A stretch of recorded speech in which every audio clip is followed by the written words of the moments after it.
Welcome to the Tournament Poker Edge podcast, brought to you by TournamentPokerEdge.com, the only podcast dedicated exclusively to poker tournament strategy.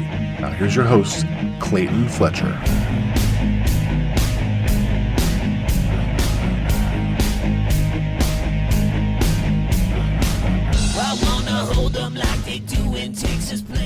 Hello once again, everybody, and welcome to the Tournament Poker Edge podcast. I'm your host, Clayton Fletcher, back in New York City for the time being. I'm about to head back to New Jersey for a few more shots at the elusive World Series of Poker bracelet, or as I like to call it, the 2 out of 50 states series of poker bracelet.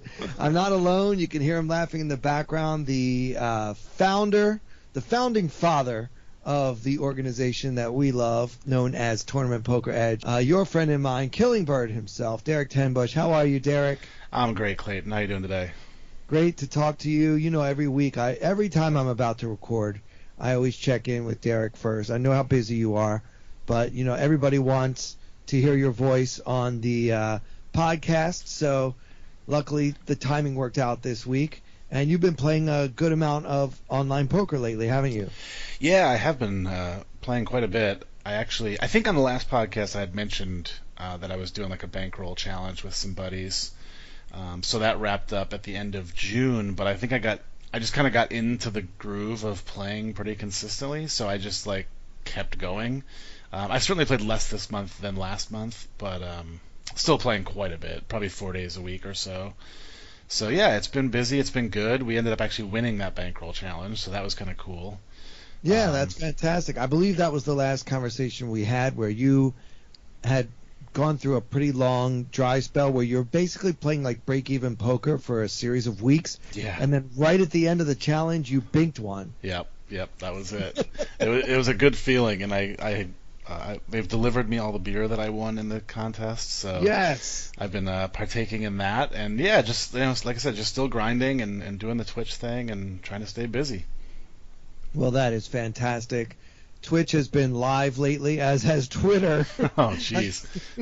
I mean, what is going on Twitter? We have social justice warriors who are actually closeted racists. We have well-known and well-respected poker professionals / poker website spokespeople going crazy because of which one do you want to talk about first? It's been a pretty active time. Yeah, I mean, I guess the Daniel thing is kind of a good place to start. I mean, it's so weird because it's just like a side of Daniel that I guess I just haven't noticed, or just he wasn't like that before, or I don't know him well enough or something, because man, he went on some serious rage fits on Twitch.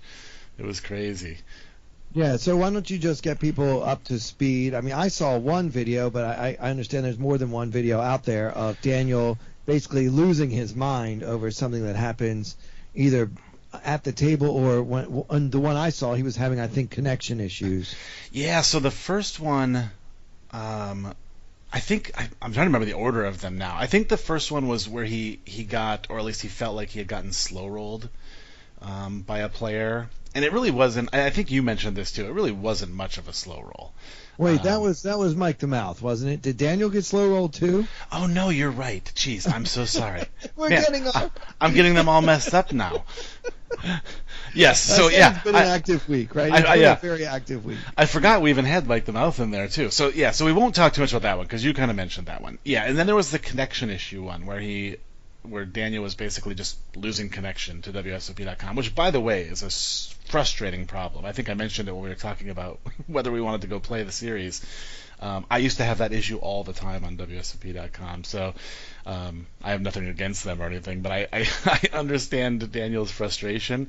But yeah, he basically just started swearing and yelling and screaming. And at one point I thought he was going to break his laptop. He kind of picked it up like he was going to smash it on his desk or something.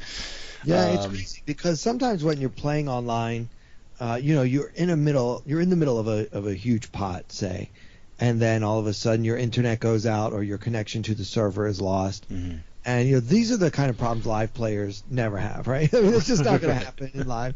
So you have to be, this is part of the game, is that you might get disconnected for a while. Now, most websites, I believe WSOP.com among them, have a little bit of a buffer. So if you do disconnect, they give you an automatic disconnection sort of time bank to see if you can get your computer back online. Right. So I'm not really sure what was going on, but I guess Daniel was right in the middle of a big pot, and he lost his connection to the server. Now, the problem that you and I have both had, which is equally frustrating, is when all of a sudden the site can't figure out that you're in Nevada or New Jersey, Right. the only two places where you're allowed to play, and so all of a sudden they'll just kick you off because they can't confirm your location, even if you happen to be right in the middle of downtown Las Vegas at the time. Yeah, and I did see a few people tweeting out that was happening to them, although it does seem a lot less frequent than what I remember it being, 9 months or to a year ago or whatever. So maybe they've worked a little bit of that out. But yeah, and like I said, I get it. Like, I get the frustration. And I don't think too many people were like, "Oh, you're a terrible person for acting like that." It was more of just a like, "Whoa, Daniel, settle down, man." Like, take it easy. But then he kind of got himself in, I guess, a little bit deeper of hot water. Because I guess he was streaming on Twitch, and somebody made a comment about his wife, which I still haven't seen that comment. I've seen a lot of people like post on Twitter like, well, what was the thing that set him off? What set him off? And nobody seems to really know, which is kind of surprising because I'm sure there were thousands of people watching. So I'm still not sure what they said, but something about his wife, which sent him into another rage. But this one was a little, obviously directed at somebody and was a little bit more graphic, I guess, for lack of a better description. He mentioned knocking out somebody's teeth and feeding them to them anally, which I'm not even totally sure what that means, but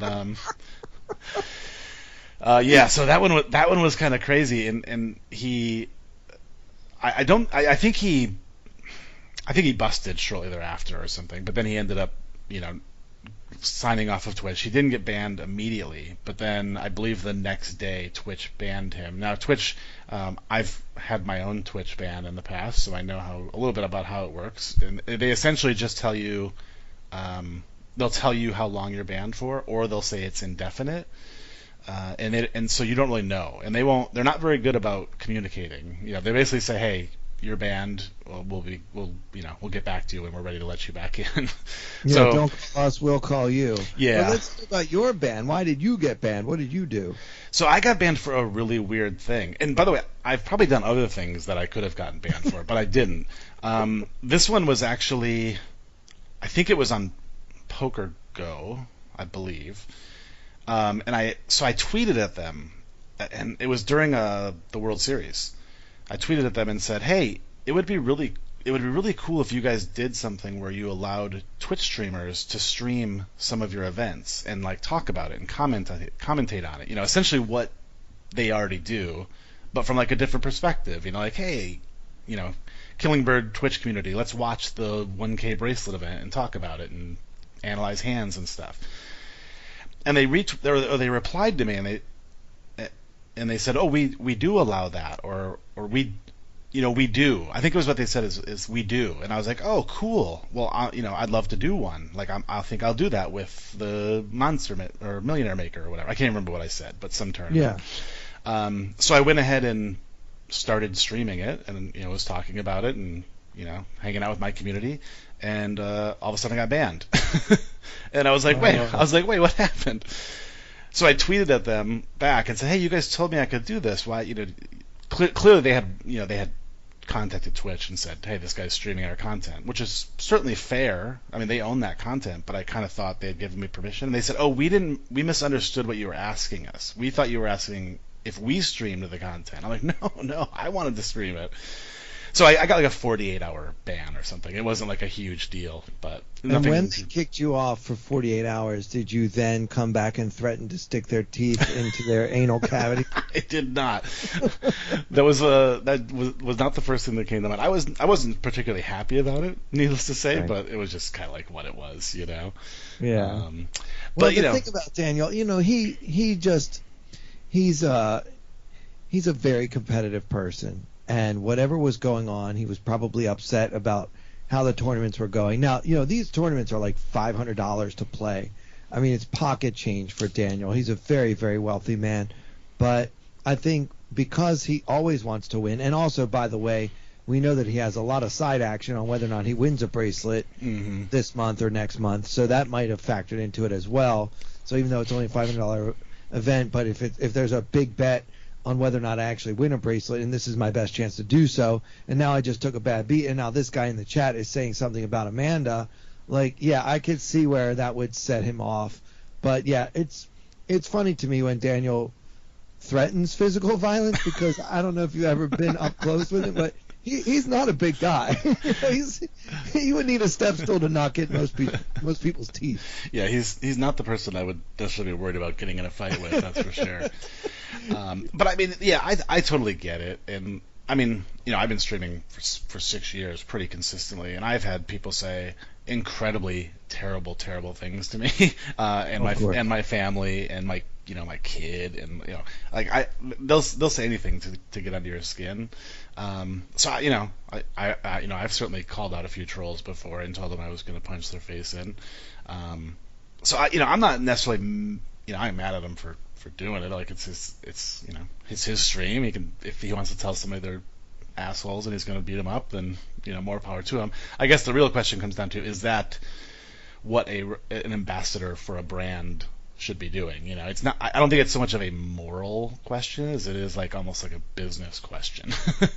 Absolutely, it's a business question, and as poker players branch out into other areas, such as being the face of a poker website like GG Poker, or we're going to get to Ryan in a minute, but he just recently started his own poker coaching site, and then not even a year ago he started this site, and now it's come up that he has had a pattern of using a very offensive racist language when he's angry at somebody on 2+2, or maybe when he's streaming or whatever. So I think you get into a bit of a problem when poker players are asked to be role models.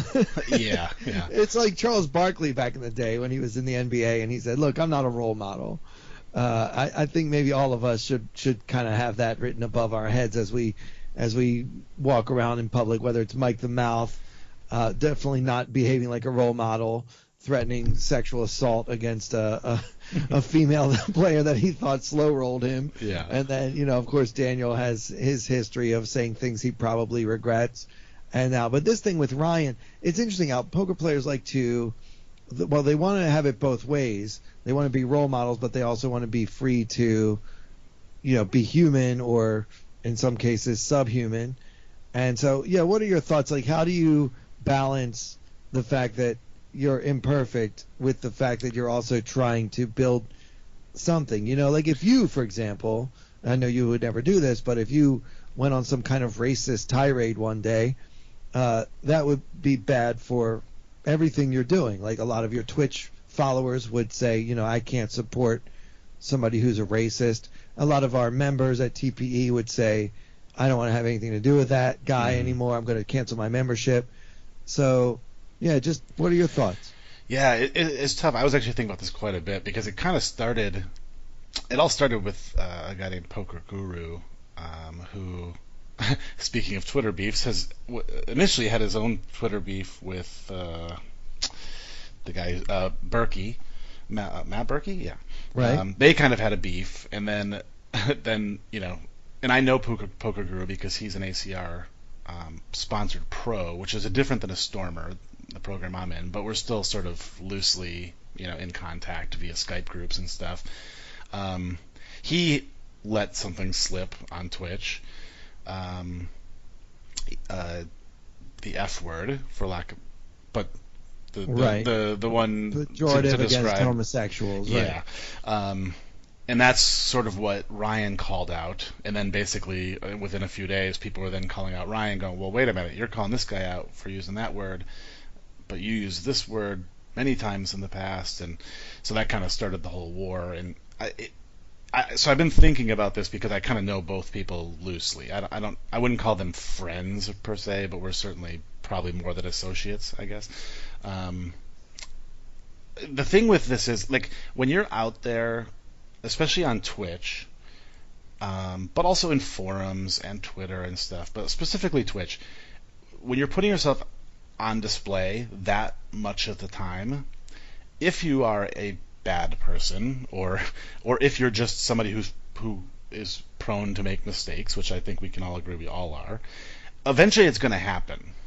Like, I don't know how many hours I've streamed in my life, but it's probably thousands of hours.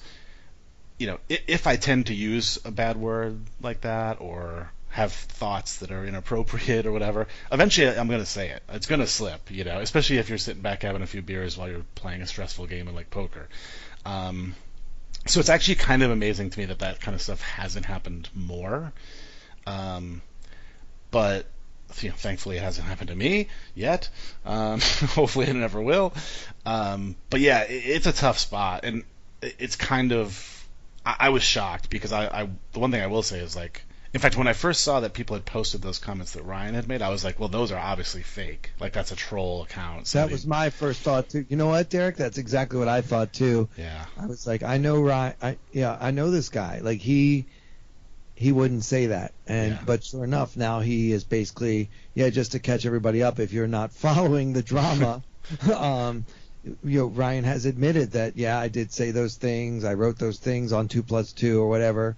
I have used that language. It's been a number of years, 7 to 10 years, since he has actually, been documented using that kind of language. He says he's a different person now than he was then. That doesn't change the fact that I was, way out of line. I apologize to anyone I've offended.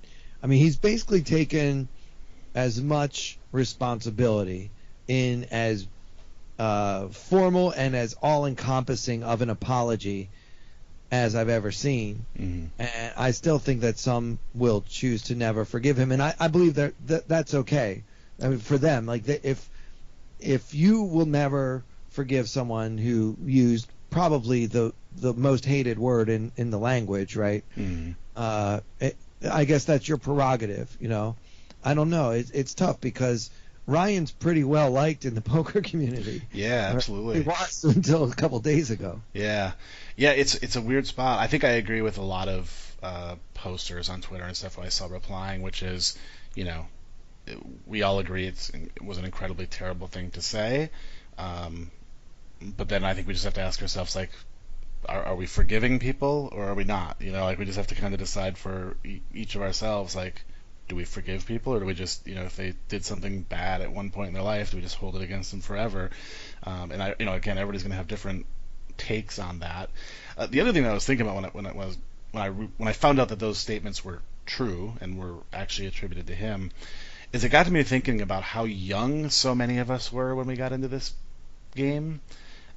I wasn't particularly young. I think when I got into poker, I was 28 or something. I wasn't a kid by any means, but a lot of people were. Like, a lot of people got into this game when they were 16, 17, 18 years old. So if we went through the entire poker community, there's a lot of people who said and did a lot of really dumb things when they were 16, 17, 18 years old that would probably come back to haunt them if anybody could dig them up or find them. So I think it just goes back to the classic, if living in glass houses, probably don't want to be throwing stones concept, Absolutely, but I think in Ryan's case, it's even further complicated by the fact that he did just have that recent, diatribe against Poker Guru about that he had used when he himself was guilty of using the word that, again, I think is the most reviled word that we have. It's right up there with the C word for women. Like, they don't like the word, and it's just not a word that you want to be throwing around, at least not in this country. Where I grew up in Baltimore, a white person who used the N word would probably not have survived the day in high school. Right. Yeah. I will say this to both of them, and I'm not here to defend or tear either one of them down. Right. They were both very quick to apologize. In fact, Poker Guru apologized immediately on the street. As soon as it came out of his mouth, he was like, "Oh, I can't say that. I apologize." And he actually called Ryan, I think, while on stream, and apologized to him specifically. And then Ryan, of course, has posted a long tweet, basically apologizing and explaining, his thoughts on it all and stuff. So I'll give them credit for that, and it was just kind of like a sad couple of days in the poker world. I enjoyed the Daniel Negreanu stuff way more than I enjoyed that, because I like a little good drama, but not drama that hurts others and could ruin careers or I whatever. love drama. I just don't like hate speech. Yes, exactly. Yeah, I mean, Yeah. like I said, I do plenty of things on my stream that I'm sure people are like, wow, this dude's an asshole, or he's he drinks too much, or he's terrible at poker, or whatever. But I do have very strong rules about the use of hate speech in my chat, and it's the one thing that gets you an insta ban. You can make fun of me, you can call me fat, you can call me bald, whatever you want to do, but you start dropping those words, you're instantly banned, and you don't get to come back ever. So I have a pretty hard stance on that. So yeah, it was sad to watch for sure, and Yeah. hopefully everyone learned something from it, and it leads to less of that and a little more understanding of others and stuff like that going forward. So Yeah, very cool. I think you have a great rule there for everyone who joins your Twitch stream.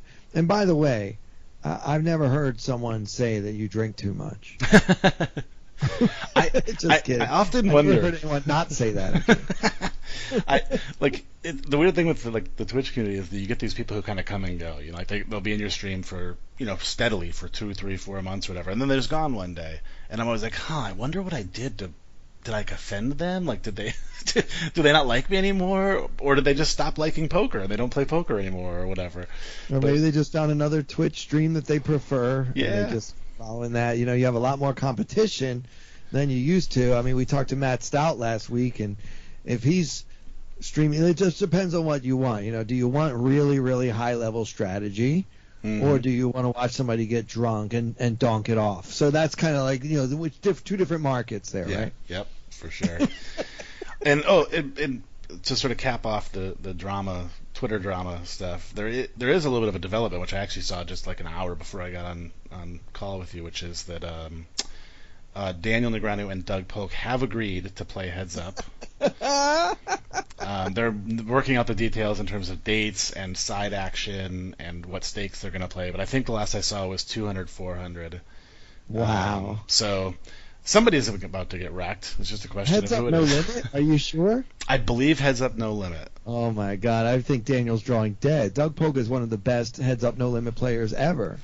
Yeah, he did say something along the lines of I haven't played in 6 months or something, but I don't know if that matters too much for Doug No, Polk. I'd be trying to say that too. I would say that too if I were trying to get a deal. That's true. Yeah, I've practically forgotten how to play poker. Yeah, I mean, of course, he's trying to sandbag it a little bit and make sure he can get Daniel to agree. Well, that's amazing. Yeah. So one thing that hasn't changed in 10 years is poker beef still gets settled with Heads Up for rolls. Heads up for rolls, baby. Let's go. That'll Well, always be the case. Speaking of Heads Up for rolls, well, I'm sure you weren't playing Heads Up for rolls, but why don't we get to your hand, because you told me that you got a really good one for us this time. Yeah, so I think this one is an interesting one. I will preface it by saying that I think I made some mistakes early in this hand, but it doesn't make the rest of the streets any less interesting, I don't think. But it might be one of those. It'll be like the classic, 2+2 post where you're like, "Hey, what do you guys think about this turn action?" Yeah, it's going to be fold pre, or in this case, something different. But yeah. So we'll get into it. So this Before is. we get into it, Oh, yeah. let's just say that our strategy sponsor for this podcast is tournamentpokeredge.com, which, if you're looking for a website to help you learn to get better at poker and not make the mistakes on early streets that Derek makes in the following hand, check it out, tournamentpokeredge.com. All right, so go ahead. Yeah, I'd also like to say that I am not a coach on the site. I don't do the training videos, so don't let this turn you away. I promise. Yeah, I promise. There's good players on there making videos. I actually don't think this is completely tragic, but you'll see. I'm sure it's not. Yeah, so this is the 1650 10K guaranteed on America's Card Room. Okay, how many days of late registration does it have? About 17 days. Okay. We are out of late reg in this, so Okay. that's not really a factor, but we actually did make it deep in a tournament for once in our lives. Cool. So we are at the blinds are 1,500, 3,000, and we start the hand with 71.8k, and we are in the cutoff. It folds to middle position, who min raises to 6,000. He is pretty active. He's running 27-22, so I wouldn't call him super aggressive, but he's definitely leaning more towards aggression than he is towards passivity for sure. So he makes it 6k, and it folds to us in the cutoff. Again, we have 71.8k, so about 24 big blinds. In my mind, I should just be shoving here pretty much 100% of the time, but I'll defer to you if you have a different opinion. Oh, so again, what two cards do you have? Oh, I'm sorry, I didn't say that. I have the 10 of hearts and the 10 of diamonds, pocket tens. Okay, yeah. So your M is about 10, by the way, and you have, what did you say, 24? 24 bigs, yeah. 24 bigs. Yeah. So I agree. I think that there's really there is a case to be made for slow playing, a really solid hand, and that would be if you think this guy is going to fold too much and you want to keep him in. So then you could do like a smaller raise or just flat, or maybe like if you think that the players behind you are prone to squeeze play too often. So suppose the big blind is the type of guy that if it goes raise call, you've noticed that he likes to 3-bet a lot in that situation and put in the squeeze. Those are reasons for me why I would just call with the tens. But there's not much of a case, in my opinion, to be made for any other raise. So if you decided to make it like, I don't know, 18 or whatever, it's kind of silly, right? Because you're already putting in so much of your stack. Yeah. You may as well put it all in. And you don't especially want to see a flop. I mean, taking it down with a shove is a pretty good outcome considering how much you can add to your stack without even risking busting out of the tournament. Right. Yeah, I think it's interesting too because the guy who's opening c-bets 85% of the time. So, and I have a pretty big sample on him as well. So that's pretty close to an accurate number. So when we flat here and he c-bets 85% of the time, an overcard's going to fall, I'm not sure the percentage of the time, but a pretty good percentage of the time. And when he c-bets, what are we supposed to do now? Like, are we just folding automatically to his c-bet, which he's going to do almost 100% of the time? Or are we set mining? Like, it just feels like we're going to put ourselves in way too many awkward positions. So yeah, I would rather just shove here. I have no idea why I didn't, but I opted to flat, which I think is kind of weird. I prefer flatting to a smaller 3-bet. So yeah, and I think I think I prefer it to folding too. So it's not the worst decision we've made, but certainly I think shoving is definitely the best though. Well, it is the best unless, like I say, if you feel like somebody on your left is likely to spaz out here and just put in a big raise because look, it's a perfect spot for me to squeeze with like queen 4 from the small blind. If you have that kind of opponent on your left, then flatting here with the intention of getting it all in is not bad.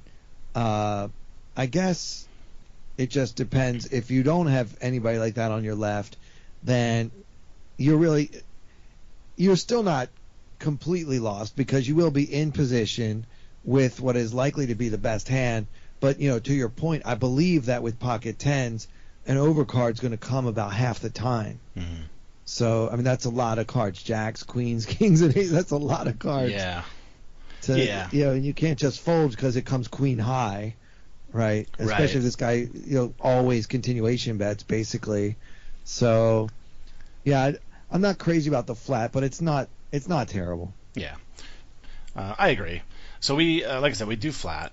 And now the button makes it 18.87K. So basically 3x. Yeah, so it kind of worked out for us, right? Like, this is what we were hoping for. And now the blinds fold, and the original raiser calls the 18.8. Maybe even better for us. Perfect time to get all our chips in, right? Yeah, that's what I wanted to see. If I flat here, it's because I want somebody to 3-bet behind me. And only because I think that the player that's likely to 3-bet behind me obviously is likely to do so with a very wide range, not a strong range, because tens isn't doing that well against a strong range. Right. But under these circumstances, especially with your chip stack situation being what it is, you only have an M of 10. We might as well get it in right now. So with his 18 and the other guy's 18, that's 36 plus the blinds and antes. Yeah, that's a pretty easy shove, I think. Yeah, there's 51.4K in the middle. I don't know that we're ever going to get folds here with a shove, but there's just so much money in there, and our hand's too strong to be folding, I think. Well, what kind of stacks do these guys have? I mean, it's not trivial for them to call. No. The original Razor has 30 bigs behind. Okay. And the button has 46 big blinds behind. But we'd be making it, let's see, we would be making it about 72K. So it'd be about, this is not good math for me. So, I mean, they'd be getting like 3-1, I think. Well, I don't know if they're getting 3-1. Maybe that's right. That doesn't sound right. But what I do know is they've each put in 3 blinds. Right? Or what? How much have they put in? Now they've put in 6. 6, and you're putting in 24. Yeah. So, yeah, I don't think it's necessarily, especially if that 3-bet is light, I don't think it's an easy call for him. It might be an easy call for the original Razor because he's supposed to have something, but he doesn't have that great of a hand. Usually, if he really has a monster, he should keep raising rather than flatting. Right. So that's a good point. You're probably doing well against his range, unless he's doing like a weird slow play out of position against 2 opponents. Mm-hmm. Right? Yeah, in all likelihood, I think if we were to shove here and TJ Fish, I didn't even say his name, but the button now reshoves, I think we're going to finally lose the guy who flatted. You know what I'm saying? Like, I don't think he's playing aces or kings or something this tricky. I think he's just going to fold. So we're at least going heads up. Right. But also, you're right. We probably do get folds a non-0% of the time, for sure. Yeah, some percent of the time, even if it is 3-1. I mean, we could do the math, but I'm too lazy. Same. and plus, I don't do that, so it ends up not mattering too much. But I really don't know. I'm so lost pre-flop in this hand. I have no idea what I was thinking, because I now flat again. Okay. Now, you have put in 20% of your stack? Yep. More. Yeah, it's 18. Yeah, a little more than that, actually. About 25, maybe. Yeah, so putting a quarter of my stack in with pocket 10s, and now I'm going to be in a sandwich between 2 opponents on the flop, which is probably going to contain at least 1 overcard. I mean, that's a pretty murky situation to put myself in. I mean, I guess your reasoning might be, well, maybe my 10s are no good, right? So that's what you were kind of worried about, but you thought they were too good to fold, but not quite good enough to shove. So it just reminds me how Andrew Brokus always says, calling is not a compromise. Right, yeah, exactly. But I think you kind of took that road because you're like, well, let's just see what comes. Maybe I'll hit a 10 and that'll make my life easy. Yeah. Right. But I mean, I really do feel like I'm basically set mining, but I'm set mining off of 24 bigs, which seems incredibly bad to me. Yeah, not after you've already put in 6. Yeah, you put in 6 out of 24. That is a quarter. That math I can do. So obviously we can see where this is a mistake, but you said earlier that you made some mistakes on earlier streets, and I think that we agree this is a mistake. Yeah. But being the poker genius that I am, we get the old King 10-9 flop. So we flop middle set. This is why Mark Aliotta used to make fun of me all the time. He goes, I know why you make these mistakes. It's because it always works for you. Yeah. And I'm like, yep, that's it. No, but yeah, so there's 64K in the middle now. Our stack is 59K. Those guys cover us. And like I said, we get the King 10-9 flop with the King and 10 of spades. So there are 2 spades out there. A little bit less than a pot size bet left behind. Yep. And so I assume we're all going to check to the 3-better here? Yep, the original Razor checks. I check. Obviously, in this case, I think I know exactly what I was thinking. This guy's going to c-bet. I'm going to jam. We're going to win. Life is good, yeah. Yeah. But he checks back. Okay.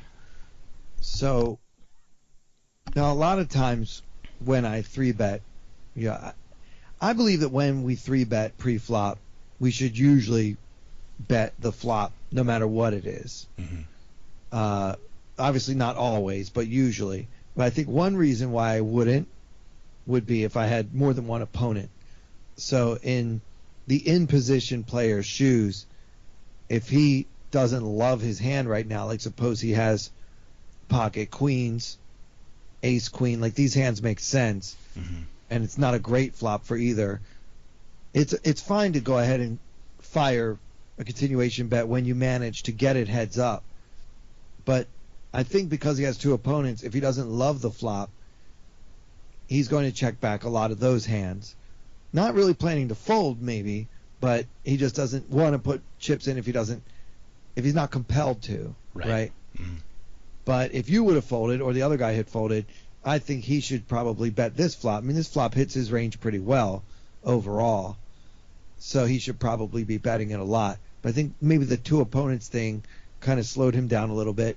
He may also slow down because he has a great hand, and he doesn't think it's going to be hard to get all the chips in, given how short the stacks are at this point now that so much has been shoveled in pre, right? Yeah, that's a good point. Like, I mean, I think maybe if he flops a straight here, maybe he has queen jack, flopped a straight, or maybe some sort of like, I mean, it could also be a set, maybe a set of kings. Yeah, pocket kings. Yeah, I mean, those hands make sense too because it's like, yeah, sure, I can. It's only really going to take 2 bets to get everybody all in, and so maybe I should let another card come off, and maybe somebody will feel a little more confident if I don't bet right now. Like, that all makes sense. I mean, usually you don't want to slow play as a rule, but I think that when stacks are this short, like his SPR is 1, it's fine. Yeah, makes sense. It's fine. Yeah. So yeah, it goes check, check, check. And just as a reminder, 64K in the middle going to the turn. And the turn is the ace of spades. So now it is ace, king, 10 of spades, and the 9 of clubs on the board. So not a card we wanted to see, I would say. I mean, it obviously completes some straight draws. It completes flush draws. So kind of an ugly card. I don't think it completes any straight draws.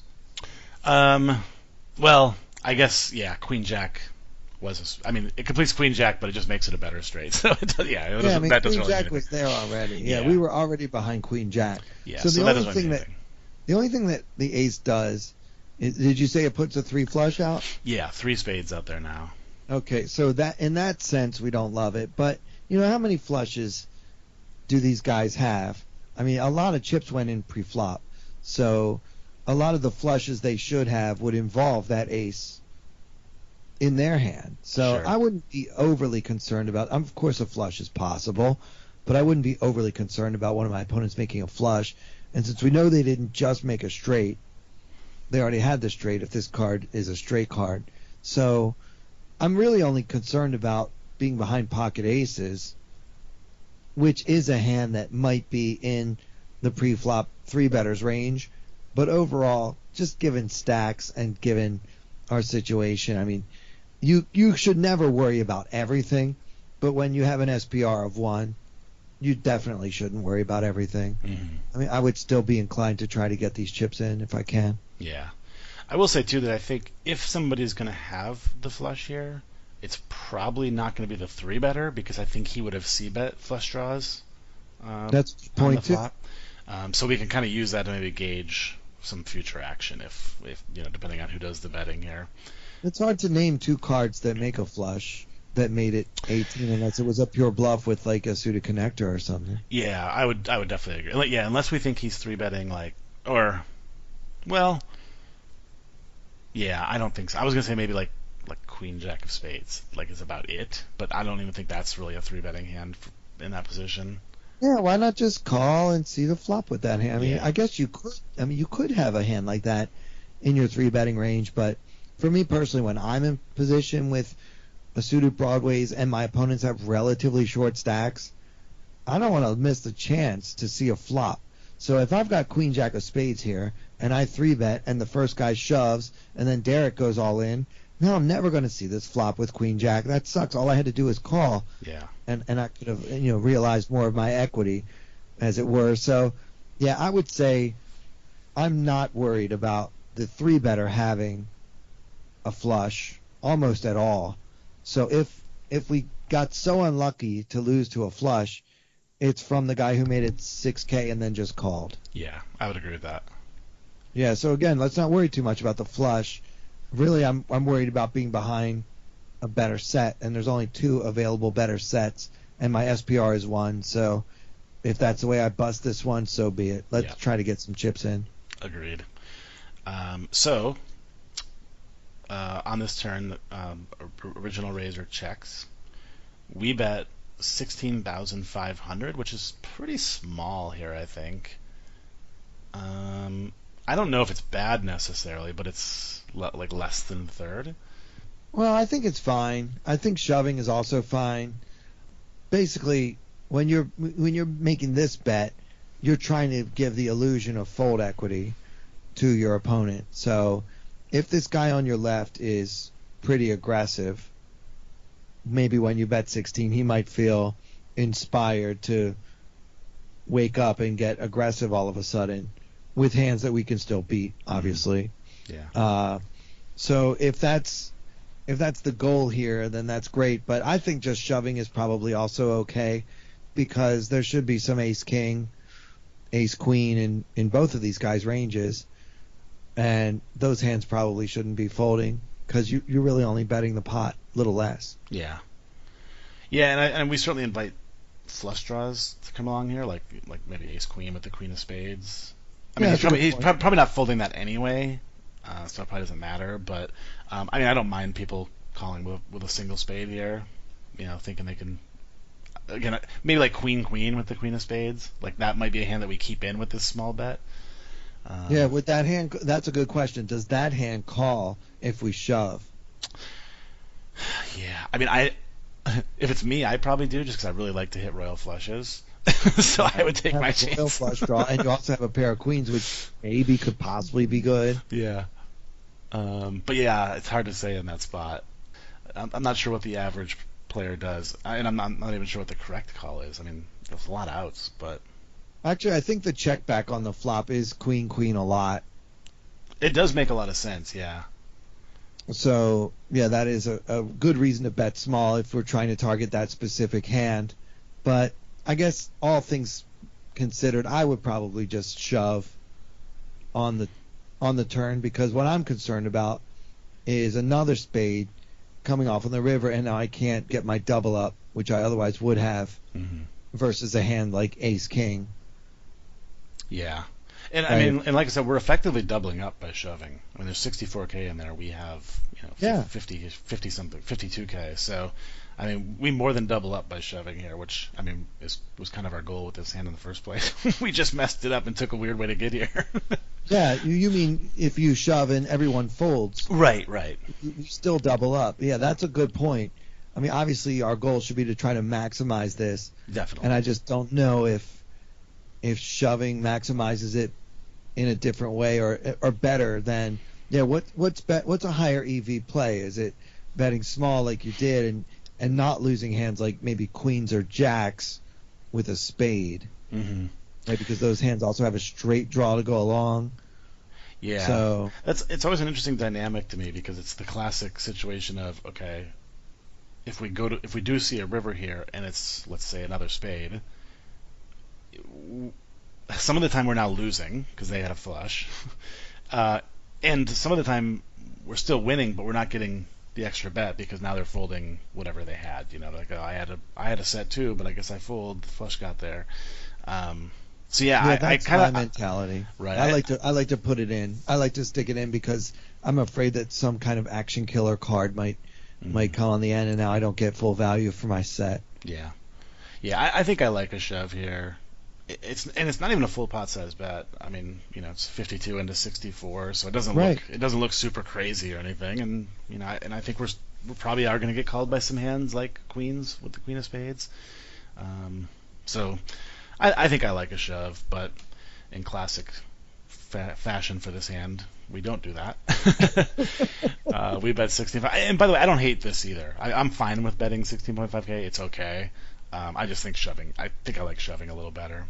Yeah, I agree. I think shoving's a better play, but this isn't terrible. What would be terrible is if you fold at any point. Yes. I don't think we can get this much in with a set. And even if some nightmare cards on the card hits on the river, I think you should still be planning to, just go broke. Yeah, I think I agree. So we bet 16.5K. The 3-better on the button calls, and that other dude folds. So now we are heads up, 97K in the middle. We have 36K behind, and the river is the Queen of Spades. And that's the classic nightmare card. Yep, it is now Ace, King, Queen, 10 of Spades, and the 9 of Clubs. We still have our set, but it suddenly doesn't look so good. Yeah, I mean, now that the Queen hit, the two hands I thought my opponent was most likely to have that checks back on the flop were pocket queens and pocket jacks. And so now if he has pocket jacks, particularly if he has the jack of spades, he just made a royal flush. Yeah. So, that's always good. And we're first act, so it's a pretty awkward spot. It's kind of like, okay. My thoughts in this hand were basically as follows. If we check, he's going to shove a huge percentage of the time, even if he doesn't have his beat. Maybe Right. He doesn't necessarily have to have a set of queens or a royal flush or anything else, but he's probably going to shove here anyway, and we're going to end up folding. But if we bet, I don't really know too much that's folding that got this far in this hand, except maybe pocket jacks without a spade. Does he fold a set of queens here? Yeah, I think he could fold another set. Okay, so, yeah, let's examine that. You have some fold equity, but the problem is your stack is so short.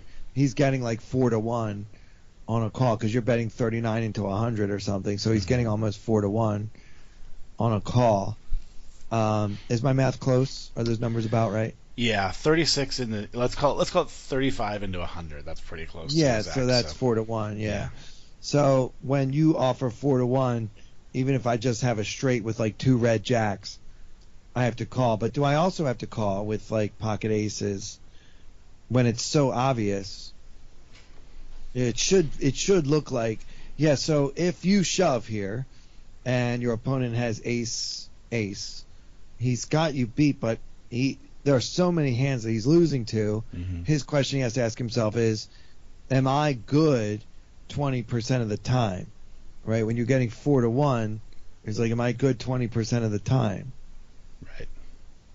And I think the answer is probably, but they might decide it isn't. So you might have some limited fold equity against hands that really did not want to see another spade, namely like pocket kings, pocket aces. Does pocket aces bet this flop though? I would like to think it does most of the time 2 ways. Or 3 ways to the flop. Because there's so many bad cards for him. Yeah, that's true. And also, there's a lot of cards. There are a lot of hands that can give him action, like Jack 10, King Queen, King Jack. Like anything with a pair and a straight draw would usually probably call a pretty big bet on the flop. So aces should be trying to get value, and also, as you say, protect against all the bad cards that could come later. So, yeah, but he didn't bet the flop, which kind of leads me a little more towards 3 kings or else an uncomfortable queens or jacks. Yeah. I think those hands make a lot of sense, which I think lent into my decision. Kind of going back to what I was saying before, where I think when we check, we're going to get shoved on a lot and maybe end up folding the best hand. I decided I was just going to shove here. Yeah. Because if I'm calling his shove anyway, and I think he's going to do that a lot, then and I'm beat, then I'm just losing either way, right? I'm either shoving and getting called, or he's shoving and I'm calling and I'm out of the tournament. So I figured, why not take the little slice of fold equity that I have and essentially turn my hand into a bluff, and maybe we get him to fold pocket kings or the pocket aces, although we don't think he has that a ton, or 2 red jacks, or pocket queens, all those kind of hands. Obviously, if he has jacks with the spade, obviously not folding and we're losing the tournament. Yeah, he doesn't fold the royal flush, right? No. Although I did have a guy check back quad queens on the river last night, so you never know. All right, fun. You just never know. So I decided it was a good spot to shove. I can't really think of a reason why it's bad. Unless we're check folding. Unless we think check folding is an option here. Yeah, I mean, I did say earlier that we have to call no matter what kind of nightmare card hits, and then you pick the worst nightmare card of all, yeah. the Queen of Spades, which makes me think maybe we could fold, but even still, I think we're so pot committed, and he might have Ace King. That's the problem. Like, if you're getting 4-1, if you check and he shoves, and you're getting 4-1. Is he going to have Ace King or something similar 20% of the time? Well, I mean, it's not that crazy that he would have Ace King. So, yeah, it's tough. I guess maybe here's something to think about. Let's say he does have pocket kings. Mm-hmm. Do we think he ever checks back pocket kings here?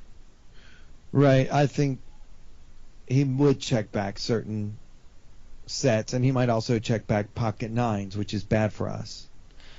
Because it makes me wonder. Is he calling with pocket nines? I know we're on two different tracks right now. Yeah, since I brought up pocket nines, does he call with that hand if we shove? I think that's. Yeah, I think that one might be the one that he almost definitely folds. Yeah. I think. He might, because really he doesn't beat anything. Yeah.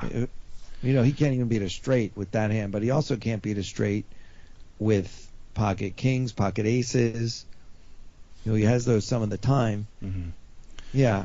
I guess the one question is if we think he sometimes checks back kings, queens, and like say the two red jacks we were talking about, if we think he checks back some of those hands, then maybe this isn't a bad spot to check, because then he's checking back the hands that beat us anyway, and if we're going to call, if our plan is to check call, then the only thing we end up calling is bluffs if we think he checks all that stuff. Well, we also end up calling the royal flush, and we end up calling hands that beat us too. Yeah, but that's we're losing that when we shove anyway. So maybe our one opportunity to get more chips is to check, and our one opportunity, from worse hands, and our one opportunity to not go broke the better hands is to check, because he's gonna, if we think he's checking kings, queens, straights that aren't obviously don't have a spade in them. I think there's more value in getting him to fold the pocket aces, pocket kings, ace king. Well, we want him to call with ace king, but I don't think he can. Yeah, because we can't forget that there is 100K chips in the middle that we want. So if we think he's going to fold some percentage of the time a better hand, then I think shoving is probably better. I mean, the way that you got to this river is I know, fortunate. I mean, but I think shoving. I hear your point about checking, because he will check back some of the hands that would also call. And so we're worried about the hands that would call our shove, but that won't bet if we check, right? How's the best way to deal with those hands? And obviously against that specific range, we're better off checking because we never have to pay off. Yeah. So. Yeah, it's a weird one. There's so many considerations in this one that it had me think. Again, like I said, at first I couldn't really think of any reasons not to shove, but and I still kind of think shoving is better. But I can see some arguments, maybe not great ones, where checking gets us some more chips, but it's pretty rare, I think. Where's PO when we need it? I think shoving before the flop is great too, by the way. Yes. Cliff notes. Okay. Cliff notes. Get shove free. Minus 10. You got 24 big blinds. You got pocket tens. Somebody raised in front of you. Get your chips in there. Yeah. Yeah. So anyway, what happened? So we shove and he folds. So it's, wow. Yeah. So I'm. I was trying to think of like what hands he had there. It's probably those hands we were talking about, like nines. Yeah, ace king makes a lot of sense. Pocket nines, even pocket aces, pocket kings. I don't know if he's really going to fold pocket jacks if they're red, but there are a heck of a lot of spades out there. Yeah. The weird part is there's not, from his perspective, I really shouldn't have too many spades except the jack of spades.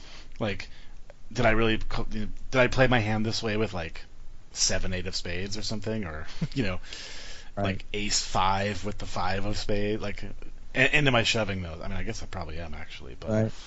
So he could be bluffing himself. Maybe he had a bluff the whole time himself. yeah, certainly possible. And then when you shove, he can't bluff anymore. So he's like, you know what? This is one of those hands I'm just going to like kick myself over because I just put a ton of chips in the middle, and now, all hell broke loose on the river, and I just had to go running. Yeah. So that does happen. But more likely, I think he had a real hand, probably something like maybe even a set of kings. I mean, I don't know if I want to call you, especially if he knows you. I mean, you're not really known to be a big bluffer. No, and it's interesting too because in this tournament, I can tell you that I was running 14-7, which is pretty tight. So to him, to him, if he's a thinking player and he's looking at my numbers, he's like, well, this guy's not bluffing this river. Right. Which I might not have been. Not really sure. I mean, I did have a set. It's not a real bluff. It's not exactly a value bet there. No, it's definitely not. It's a value bluff. Value bluff, right. Yeah, so how are we supposed to get value for this bluff? Get called by 3 9s? I mean, maybe. Yeah, that's about it. Maybe ace king. So, yeah, well, you were right. That is a doozy. What a hand. I thought for sure you were going to say that he snap called with the pocket jacks. Because I'm having trouble putting him on a range. I feel like he probably has ace king so much here. And there's nothing wrong with checking back ace king on this flop, especially because the stacks being so short. So in his shoes, if I have like ace king of hearts and it comes king 10 9, I'm like, well, there are a lot of cards that I don't want to see on the turn, but also my opponents don't have any chips. So yeah, true. It's okay to check it once. It should only take 2 streets to get value. So yeah, and I do think that's a hand that he could also just call my turn bet with and reevaluate river. If yeah, for sure. I mean, the turn is not a good one. No, actually, I'm wrong. The turn was the ace. Yeah, but I mean, it is it is 3 spades and a straight draw. Yeah, would you please forget the straight draw? No straight got there on. I keep forgetting. Yes, people, I have been playing poker for over a decade, but I'm apparently not very good at it. But I mean, I could have had Queen Jack. Of course. And so the ace didn't really change anything, but he still might just be like, well, because now I'm betting the turn, right? So, I mean, yeah, the spade comes and you wake up all of a sudden, right? Yeah. So the spade is on the turn, and now all of a sudden, you, the tight guy, wakes up with a bet, a small one, but a bet nonetheless. And so he's like, well, look, I have ace king. I got 2 pair here. I'm not ready to fold just yet, but what do you got, Derek? Do you have a flush? I know when I'm playing against a player with numbers like that, 14-7, every time he bets, I'm like, well, this guy has queen jack. He's got the nuts. Right. Yeah, there is some benefits to being a nit. People believe Absolutely. you. Yeah, when you bluff, your bluffs work a lot more often than mine do. Let's put it that way. For sure. Well, great hand, man. Thanks for sharing it. What's going on with the website? Any new coaches we should know about? Any exciting new videos? Yeah, so actually we just launched a new series from Andrew Brokus, which I know is one of your and I's favorite coaches on the site.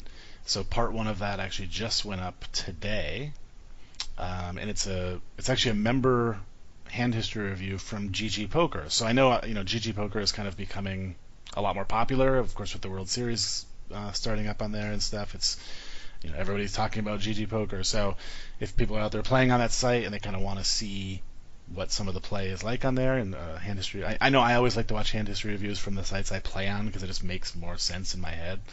Yeah, you've been there, right? Yeah. Sure.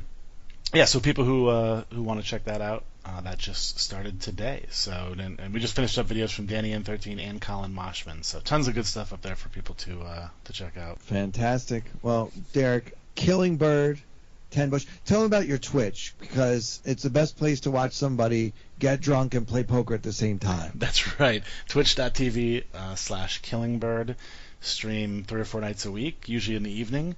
So yeah, I encourage everybody to come by and hang out. Always a good community. I've actually had a bunch of people. Well, I've had probably a dozen people in the last 3 months or so come to the stream and say, "Hey, I heard you mention you stream on Twitch on the podcast. So here I am to check it out." So that's been really cool. That is cool, and hopefully I'll be doing the same.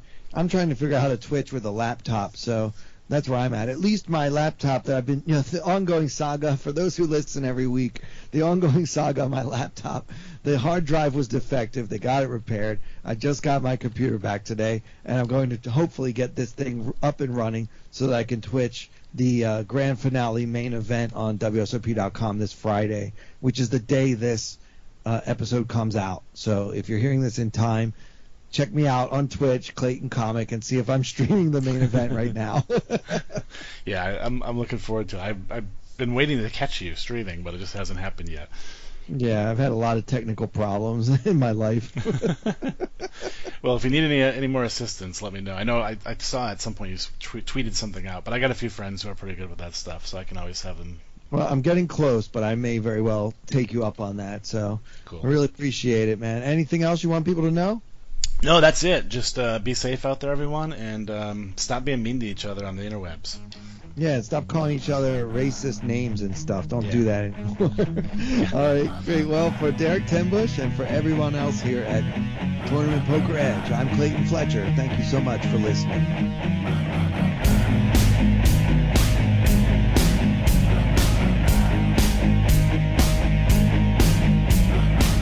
I wanna hold them like they do in Texas Plays. Fold them, let them hit me, raise it, baby, stay with me. Luck and intuition, play the cards with babes to start. And after she's been hooked, I'll play the one that's on her heart. Oh, whoa, whoa, whoa, whoa. I'll get her heart, show her what I got. Oh, whoa, whoa, whoa, whoa. I'll get her heart, show her what I got. Can't read mine, no she can't read a mile. Poker face, she's got to love nobody. Can't read mine, no she can't read a mile. Poker face, she's got to love nobody. Poker face, poker face.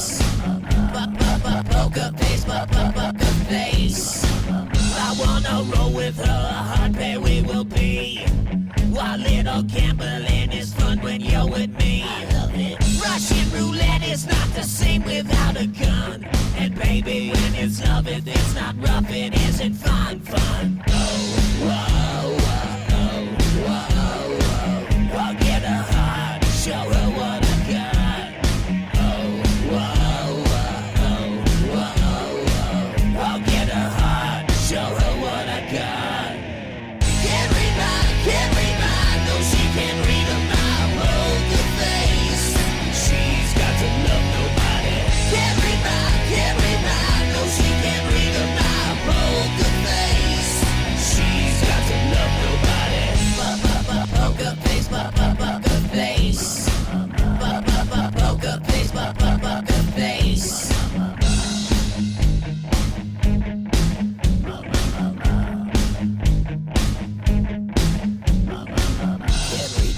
Can't read mine, no she can't read a mile. Poker face, she's got to love nobody. Can't read mine, no she can't read a mile. Poker face, she's got to love nobody.